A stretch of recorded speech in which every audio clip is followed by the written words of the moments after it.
Tinatayang 79,560 halaga ng shabu at isang baril na samsam sa dalawang personalidad sa bypass operation ng Pagsanhan PNP sa Barangay Binyan, Pagsanhan, Laguna nito lamang Nobyembre taong kasalukuyan.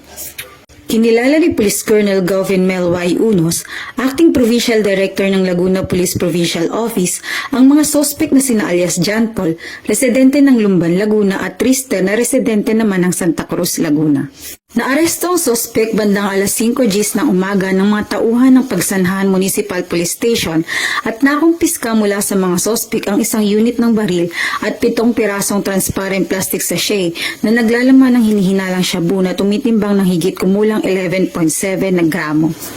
Kasalukuyang nasa kustodiya na ng Pagsanhan MPS ang mga naarestong sospek na nahaharap sa kasong paglabag sa RA 9165 o Comprehensive Dangerous Drugs Act of 2002 at RA 10591 o Comprehensive Firearms and Ammunition Regulation Act. Ang matagumpay na operasyon ng kapulisan kontra illegal na droga ay nagdudulot ng malaking pagbabago sa lipunan. Sa patuloy na pagsusumikap ng mga otoridad, nababawasan ang krimen at nagiging mas ligtas ang ating komunidad.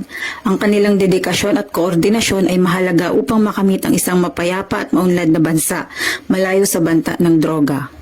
Ito po ang inyong lingkod, si Police Colonel Govin Mel Y. Unos, ang Acting Provincial Director ng Lalawigan ng Laguna. Tayo po ay nagpalabas ng direktiba na mas pagtingin ng mga kapulisan natin dito sa Laguna ang kampanya laban sa illegal na droga. Ngunit siguraduhin na mga operasyon ay alinsunod sa kung anuman ang naayon sa batas at sa PNP Police Operation Procedures. Tumugon naman ang ating mga kapulisan, lahat ng ating police stations. Mula rito sa Calabarzon, ako ang inyong Police News Network Correspondent, Patrolwoman Angelica Ricate, alagad ng batas, tagataguyod ng Balitang Pulis.